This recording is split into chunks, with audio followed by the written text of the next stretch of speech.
দূর থেকে দেখেছি পূর্ণিমা রাত আমি, কখনো আমার ঘরে জ্যোৎস্না ফোটেনি।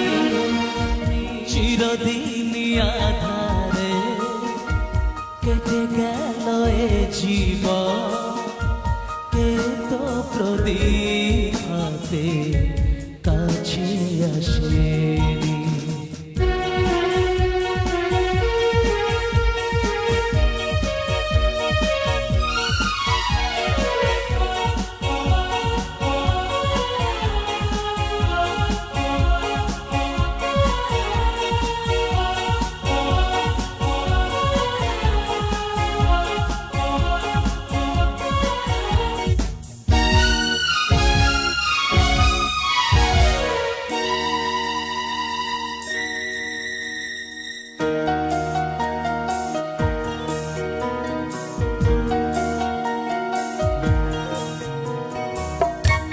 জানি আমি মন যা চায় সে তো পায় না, কেউ সুখী হয় কেউ সুখী হতে পারে না।